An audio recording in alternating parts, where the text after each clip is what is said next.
So welcome everyone to our webinar today. What really causes insomnia? And just for future reference, if you're on the Facebook Live and you want to get email notifications about these weekly webinars, this is the link. If you have any problems, just sign up to the main newsletter, but the direct link for the weekly webinar reminders is written here. Our agenda today is what really causes insomnia. We're going to look at what I call the conventional medical viewpoint, and then we're going to look a little deeper, actually a lot deeper, and go to what I call the root cause understanding, and then 3 simple steps to addressing the root cause of insomnia without medication or supplements, so as natural as possible. And to introduce myself, as this is the first time that you've come across my webinars, I help people to see the unseen. I dig deep, and what I'm really helping people do is see the unseen behind symptoms of either unhappiness or illness, and the two are connected. And I didn't introduce myself, it says it there, but Kim Knight. So this is what I love to do. I love to dig deep and to read between the lines, to always be seeing what's unseen, what is not yet being seen. And human beings, we innately have what we call a dark side of the moon. So it doesn't matter how much we try to see all of ourselves, we can't do it, and we cannot do it ourselves. We're always going to need help to see bits of ourselves that we just can't see, and that includes myself. So I love to read between the lines, and I'm like a bloodhound seeking for what, you know, most humans are not really seeing at all. And I'm able to do this as a result of my own personal journey back to health from many years of chronic illness, chronic depression, chronic fatigue, and several other chronic health conditions, and many years of research and professional training, and many years of clinical experience working with clients. And when one works with clients, you tend to see lots and lots of recurring, repeating patterns, which is also very useful. You start to really see what's really going on. And so what I do is I help people understand the root cause of issues, like really going to the absolute fundamental root cause and pulling out the problem at its roots. And there are a lot of therapists and practitioners who say that they're getting to the root cause, but actually they stop at the physical. They're actually only finding a physical cause, and there's usually much more than just a physical cause. So before I go on, just to remind you that the information in these videos is based on my professional training, my personal professional experience, and it is up to you how you take this information. It is very important that you take full responsibility for any information that I may be sharing. This is meant to be helpful, but you need to try and test everything out yourself and work out what is right for you.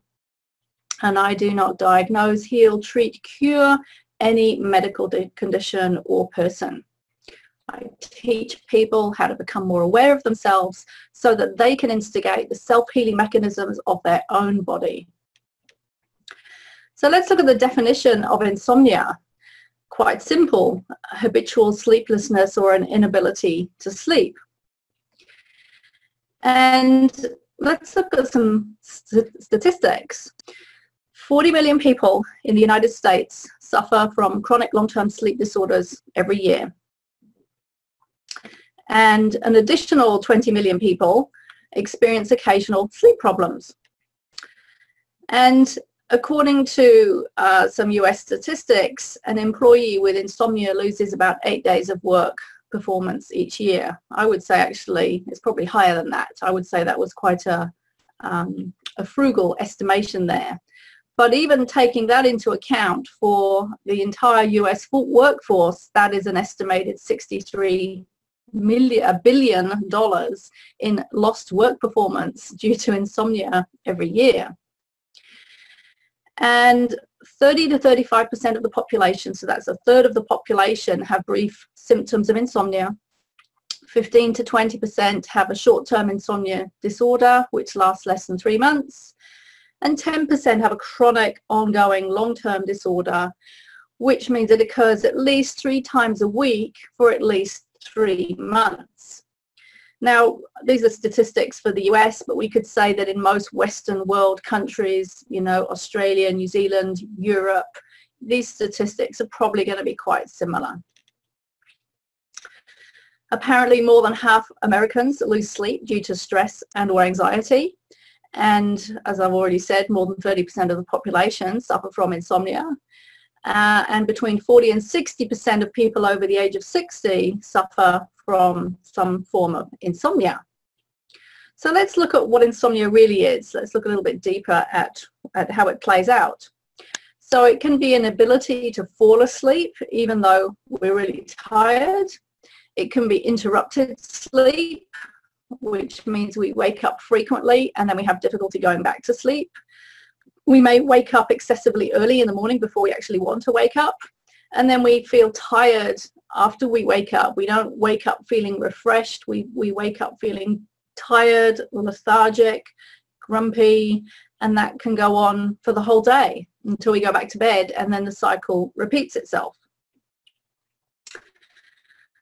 So the consequences of insomnia are pretty wide and deep. We can feel terrible. That's just putting it mildly. Personally speaking, if I have one night without a good night's sleep, my next day is not good. It is completely impacted. So on the whole, I tend to sleep quite well. I've had long periods of not being able to sleep. But you know, for me, I know what it feels like to not be able to sleep and the consequences, and it is not pleasant. So we can find it difficult to concentrate. We'll be in a bad mood, grumpy, impatient, intolerant. We will not be able to give our full work performance. We will not be able to think clearly. We'll have low motivation, feel lethargic, tired, no energy. It also increases accidents and the likelihood of errors at work or in the home. We will lose the joy in life. We will just not be able to enjoy our life. We won't be able to participate in activities that we would normally be participating in. We'll be cancelling because we feel too tired. And we will feel irritable, maybe depressed and anxious. They all go together. So there are a lot of consequences to experiencing insomnia. So let's look at some of the causes of insomnia. And according to what I call conventional medicine, which is doctor, hospital, that sort of thing, they can attribute insomnia to things that are going on physically. And I'm not saying that this is not true, by the way. I'm just sharing some of the attributed causes of insomnia according to medicine. And as you can see here from this list, arthritis, asthma, neurological conditions, back pain, gastro problems. If people have got these problems going on physically in their body, it then leads to not being able to sleep well. And that is absolutely true. That is absolutely true. There's no denying this. However, it's not really, as you're going to see, the real cause. It's a cause, but it's not the root cause.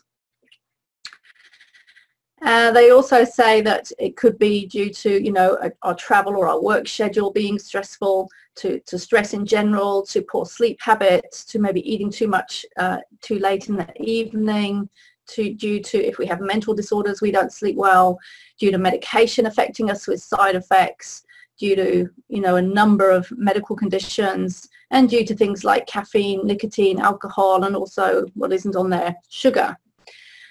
So again, all these can be contributing factors to why we can't sleep. And you're going to see in a minute why I've put stress in red. We're going to come to that in a moment. And in the conventional system, types of solutions for all of these causes that I've just shared will be things like sleeping pills, anti-anxiety medication, maybe taking warm milk at bedtime, meditation, maybe going to a sleep clinic, CPAP machines if we're having breathing difficulties, and stress, reduce our stress. And again, these are all helpful and useful, but they're not necessarily, as you're going to see, addressing the real root cause. And what I'm interested in always is really just diving to the root.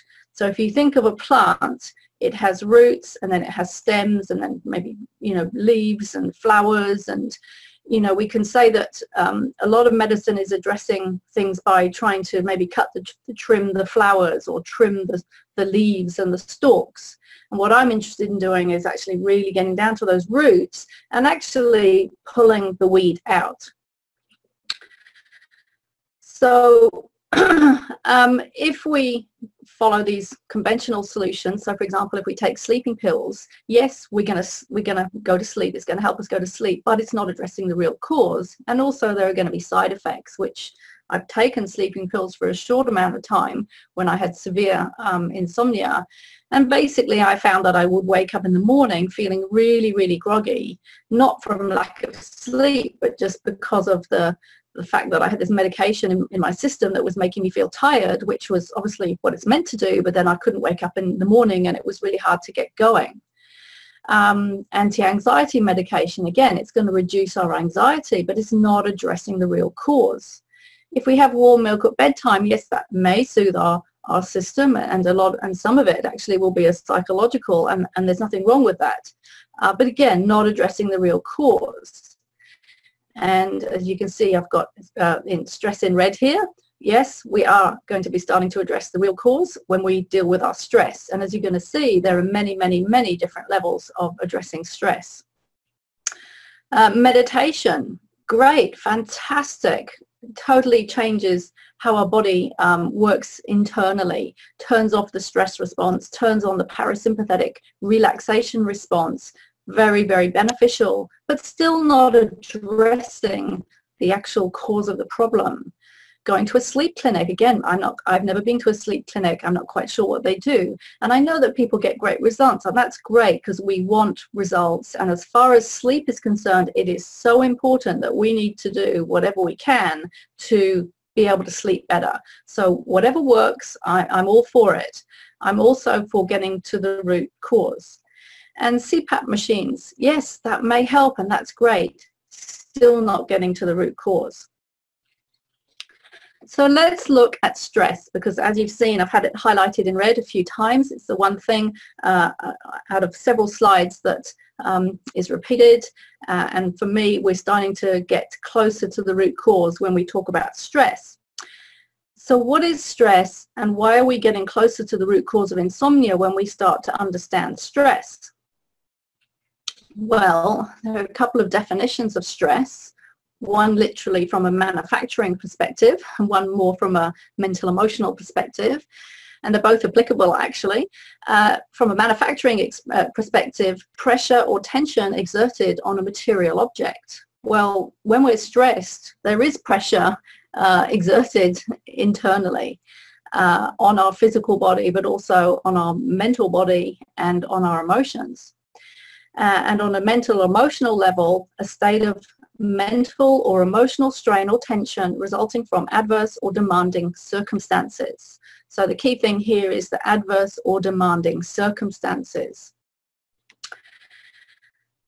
So the way that I like to describe stress is that it is a state of unease and disharmony at a mental, emotional, physical, and spiritual level in the body-mind. So how does stress affect us, and what is happening physiologically when we are stressed?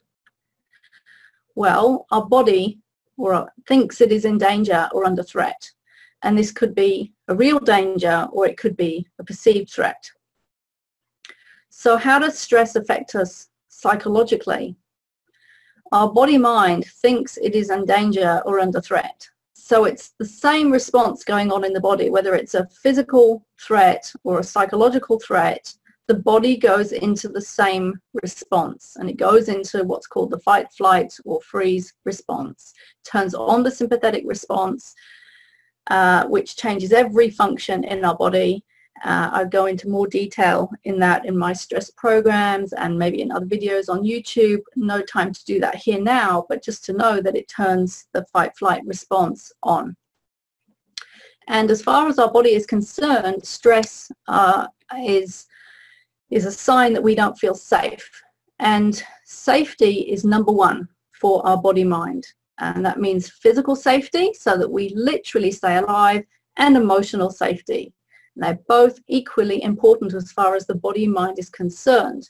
We could say that physically, physiologically, the physical safety is more important. But as we see and as we discover when we really dig deep, actually emotional safety still has the same response in the body as not feeling physically safe. And either way, our body is going to let us know, because it has to keep us safe in order to keep us alive. So safety and survival for a human being are a number one priority, and we tend to forget that unless we live in a war zone where bombs are dropping left, right and center, where we really know that our physical safety is in danger. In our general Western world, where things are generally, for a lot of people, not everybody, but for a lot of people, pretty safe. There aren't people walking around with machine guns on the roads, ready to machine gun us down. Although, as we know, that sort of thing is happening in certain places, especially in America. And that is scary, and that will be putting people's bodies into the stress response, just as, for example, people in Christchurch who are going through multiple earthquakes and aftershocks, their body is constantly in the stress response, constantly fearing for its physical survival. Now, our body has three ways of communicating that it doesn't feel safe. First of all, it will send some sensations. That's not pain, it's just sensations. Then it will start to send stress and emotions, such as fear, and then it will start to send, I've got a typo there, it will start to build up to symptoms. Eventually, if the stress and the emotions go on for too long, our body will turn it into illness. It's just how it works. It's trying to get our attention. I talk about that in other videos. You might want to go and check out the 3 levels of body communication. So we obviously then have to work out, why am I stressed? If there is stress, and stress is keeping us awake or not able to sleep properly, we have to work out, why am I stressed? And we have to ask ourselves, what am I stressed about? And we have to work it out. And as we're going to see, there are layers and levels of stress. And it's a bit like peeling an onion. We have to sort of peel off the layers of stress one by one. So level 1 is the easiest thing to address. We look at our current day life and we ask ourselves, what am I stressed about in my life today? What am I not happy about in my life today? And anything that goes on that list is going to be creating stress at some level in the body, and so we're going to have to do something about it. Level 2, we're going to have to assess and discover our daily habits, our stress habits, and we have to discover what are the things that we do on a daily basis that continually either put our body mind into stress or perpetuate the stress response. And this takes a lot of self-awareness. We have to really take inventory of every little thing that we do or think in our life that puts our body into the stress response. And I go into deep detail in this in my 5-step method to reducing stress program. This is just an introduction here to this concept. But we're going to have to observe and discover our stress habits, and then we're going to have to make a decision that we're going to do things differently. Level 3, we're going to have to start discovering our patterns of stress which are beneath the habits of stress. So we have habits which are driven by unconscious patterns. So we're going to have to discover our deeper patterns of unconscious stress. Now, obviously, if things are unconscious, this can be pretty difficult to discover. And sometimes that's why we need help. When I personally decided that I was going to de-stress myself, this was after I had reduced symptoms, and then I became very, very aware of deep layers and levels of stress inside my body-mind. I committed that I was going to discover every little thing that was creating stress. And that journey of just focusing on stress took me 3 years. And even then, I'm not saying completely de-stressed, but a huge amount of learning, huge amount of observation, really understanding and learning and becoming aware of all my patterns, all my habits, or not all my patterns, because some patterns, as I said, are unconscious, but a lot of the patterns and many of the,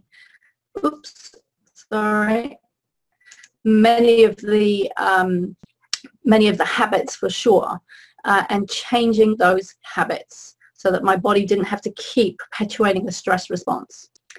And then level 4 is identifying and healing unresolved stressful circumstances from the past. So these are things that like past emotional traumas and upsets and shocks that have kicked our body into the stress response, and then unconsciously we stay in the stress response. So we have to identify these situations and we need to heal them, because we need to clear this energy from the cells.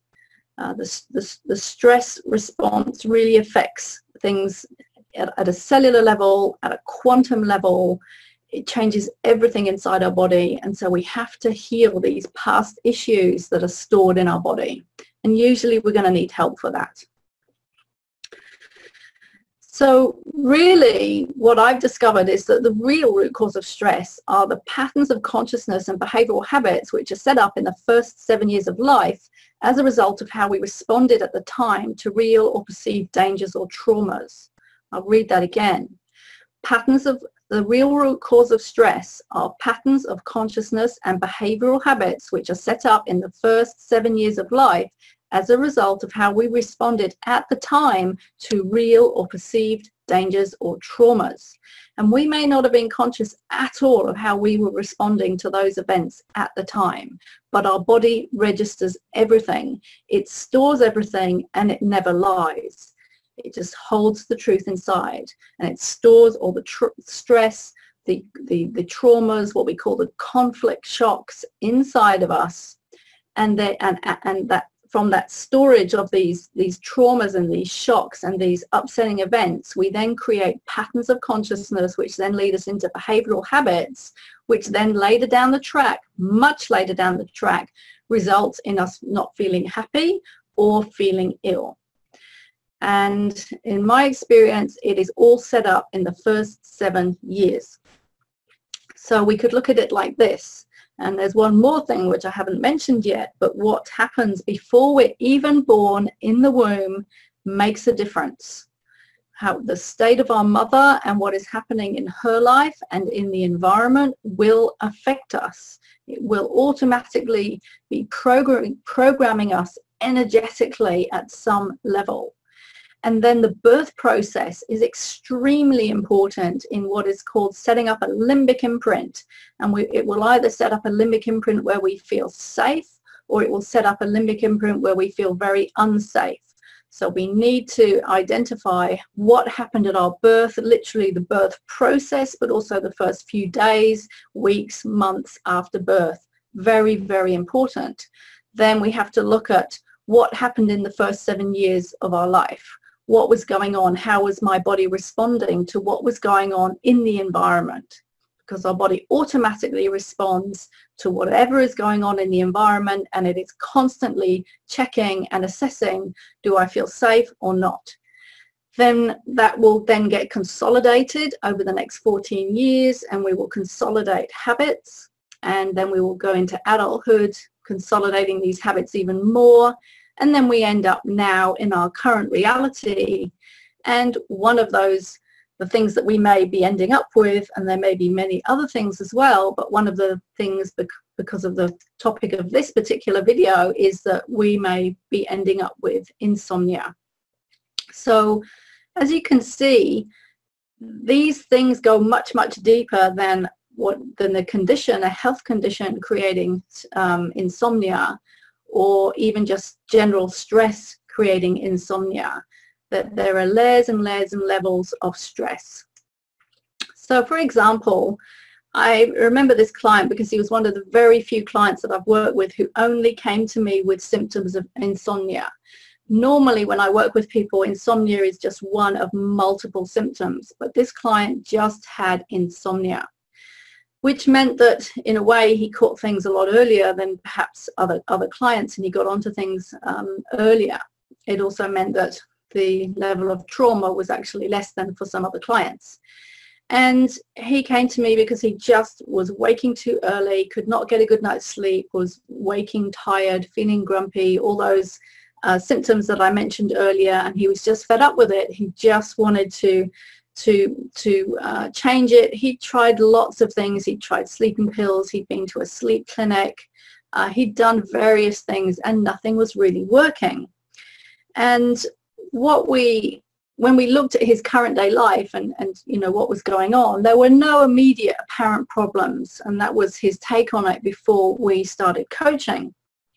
And just in the first consultation, where I do what I call my health detective breakthrough session, and we really dig deep and we find out all these unseen causes, it was quite clear that there were actually issues going on in his current life which he hadn't identified because of this dark side of the moon, not seeing our own stuff. So just quite obvious things that he had not pinpointed, plus the original setup in the past in those first 7 years. And that all came to light, as it always does, in that first session.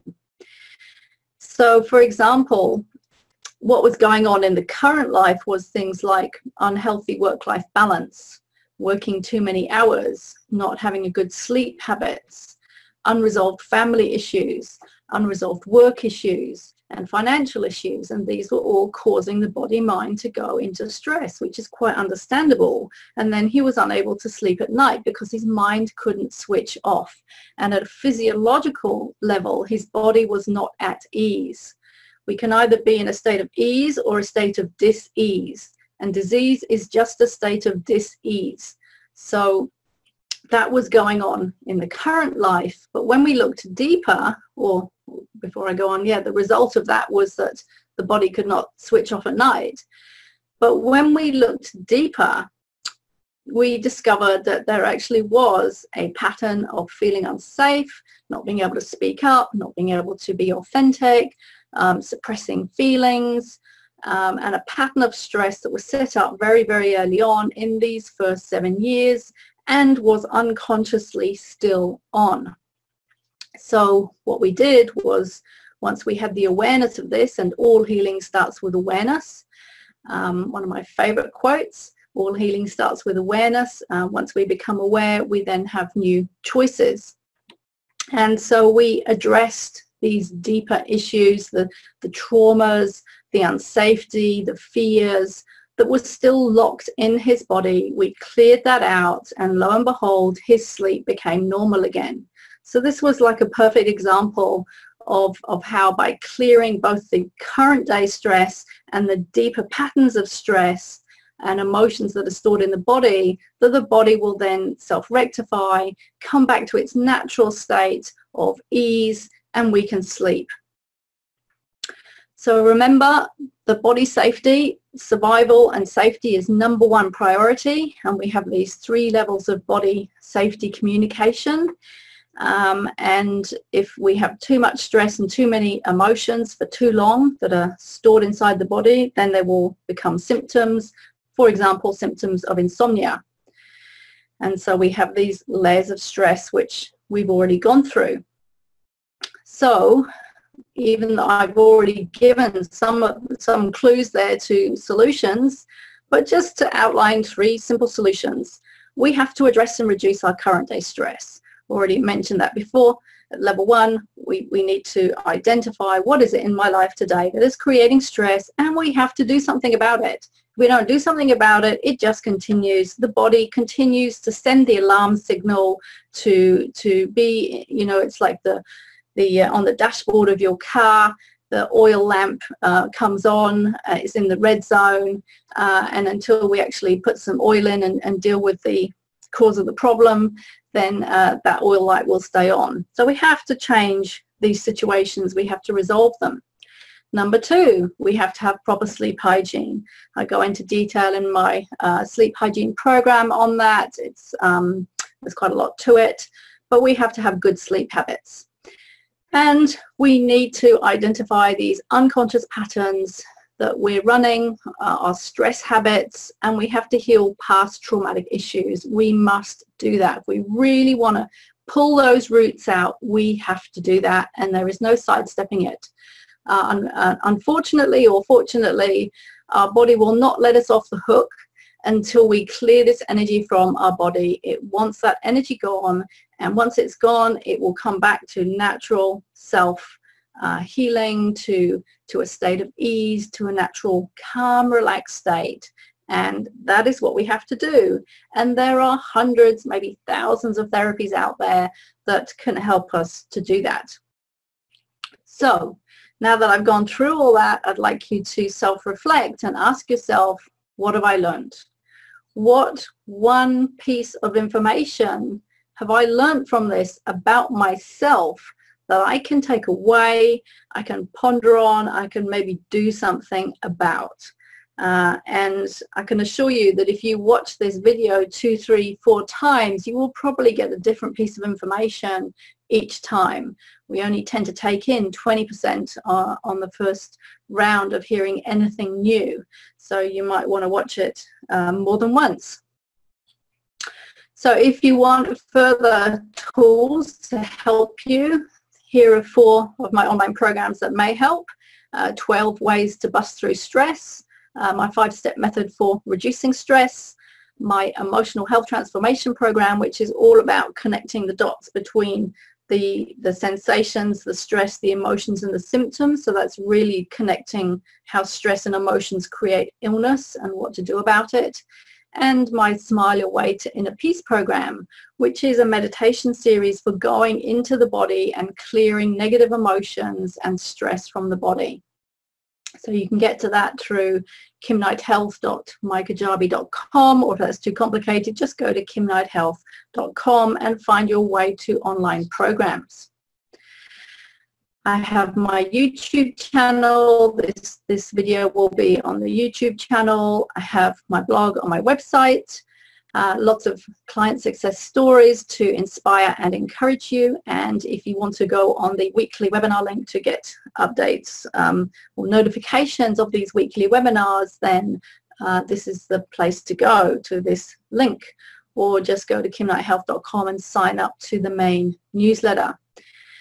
And if you feel that somebody that you know, maybe a friend or family, could benefit from this information, then please do share it, because good news is made to be shared. So that is our webinar for today.